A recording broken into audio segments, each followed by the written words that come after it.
I'm Michael Russell, I'm 31, currently a greenkeeper at Ormskirk Golf Club, and just won Toro Student Greenkeeper of the Year. It was a little bit of a shock, but I know how much preparation I've done coming into this.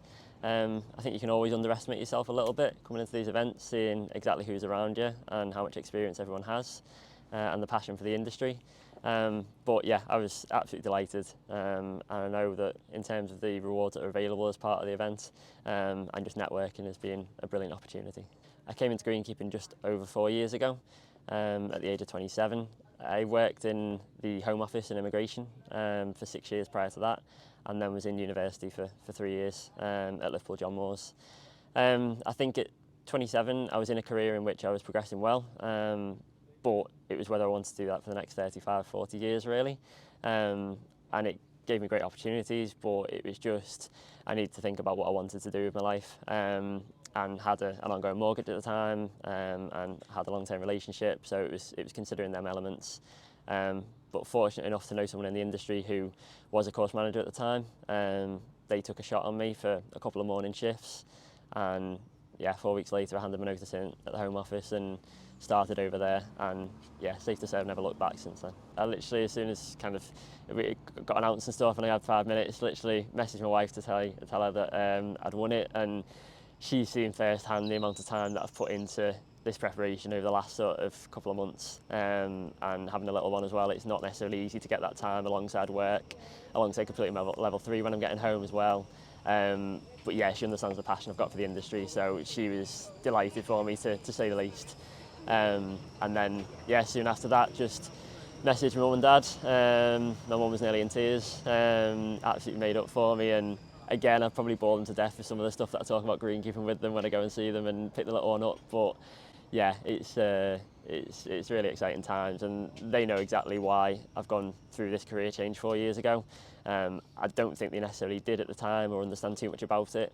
And the same with people within where I worked at the time. You know, they thought it was a brave decision to come out and drop down in terms of, you know, pay at the time, and obviously, you know, working weekends and everything as well. But yeah, they've seen before this exactly why I've done it, and this just kind of accentuates that even more, as to why I've come into it.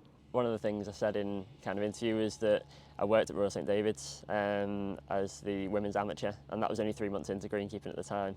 And when you've got Harlech Castle to the right of you, and you've got Snowdon in the background, and you're hand cutting greens, it was obviously a massive change. And I think from a mental health perspective, outdoor working and being outside in general, it can be a huge uplifting in your mood. And I think it's vitally important that, you know, even if you do work in an office, you know, I still spent as much time outside as possible. We went camping on weekends, did a lot of walking. So I think it's important to do that. So I think for me, I was only 2 years into greenkeeping at that point. So there was always going to be gaps in my knowledge or things I could learn more of. And since then, I moved on to a different golf club to go and get a different perspective on golf courses and working with different people. And then specific to the event, I had an inkling of what to expect. So grass and seed idents. I kind of went on to contact people within the industry, get them seeds. Didn't know exactly what was going to come up, but sown a lot of different ones, and utilised the last couple of weeks to really try and understand that and identify them. And then in terms of kind of presentation and things, I've put myself forward for different initiatives, and just tried to gain that little bit of confidence with different things that I've done. And then the knowledge has come in the last couple of years with working with different people and again working on different golf courses. Soon after, I'd gone for an ICL scholarship, and that was in the sort of September that we had the Celtic Manor, and then basically I think having that on my CV essentially, to be able to put that forward to say this is one of the initiatives that I've gone through, this is what I'm looking at next. I've attended BTME year on year, and it is only simple things, but obviously being able to be involved in that education, and making sure that you're keeping up to date with the industry and improving your knowledge where possible, it obviously goes a long way. And then I think it's kind of just been a bit of a platform, to be honest, the ACL scholarship, and then most recently going on to be able to do the Future Turf Managers initiative. That's been again a fantastic opportunity. I think public speaking kind of thing, going to committees going forward, that's improved massively, and things you don't necessarily look at, budgeting until you get into that position of course manager. Being able to go through that at an earlier stage just gives you that experience. I think that's vitally important. So obviously in terms of winning the award comes with a lot of different things, but obviously going through UMass, so University of Massachusetts, and doing winter turf school, that's a really exciting time. And then in terms of going over to America, going and seeing obviously all the Toro headquarters, learning and development gardens, understanding a little bit more about that side of things. And then I think that's probably the next year for me. And then looking ahead, I'd like to kind of progress my career. It's just about balancing that with family life as well, with having a young one and another little one on the way as well. It is obviously difficult, and it's making sure that I'm progressing my career in the way that I want to, but also thinking about family life as well. So maybe not necessarily push on as quickly as I would have liked to, but yeah, it's about that balance, and I know that I'll get there, and I'll keep putting everything into the industry that I have done so far.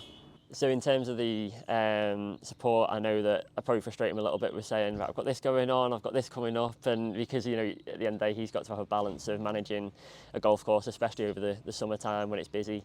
But I've had that support from him, and especially the deputy over there, and my team being quite interested in what I'm doing, and also my tutor as well. I've spoken to him, and then different people within the industry, just kind of my mentor from FTMI this year, just utilising all the contacts that I've made, and that support network's been there, and they understand that it'll be a very busy year ahead, but fortunately enough it's kind of over the winter, it's not right in the middle of summer, so when it'll be the busiest time ahead. But yeah, they understand what I'm going to bring back to the golf club with it as well, and how much I want to progress. I think it's certainly an industry in which you can get a lot out of. One of the things at the minute, First Green, which has obviously been looked at, STEM education, I think it's pushing down that line and making sure that we're utilising golf courses at least to show kids and different people exactly what these opportunities can offer and what greenkeeping can offer. But I know she'll choose her own path, whether that be coming into greenkeeping or she goes down a different route. As long as she's as happy and as passionate in her career as I am, then that's perfect to me. Just a huge thank you. There's obviously lots of different opportunities in the industry, but what they put on here this week and sort of every week for the last 34 years now, it's incredible, and you see some of the people who've won it previously, and kind of it has been a platform for their career. And in terms of the obviously what they offer as part of the awards, and as part of actually putting this on for the 12 of us together now, being able to network with them people who've got that same passion for the industry, it's just amazing. And yeah, thank you to BIGGA, to Toro, to Reesink, everyone for the organisation of it, because I know it can't be easy, and it's something which is incredible. So yeah, thank you very much.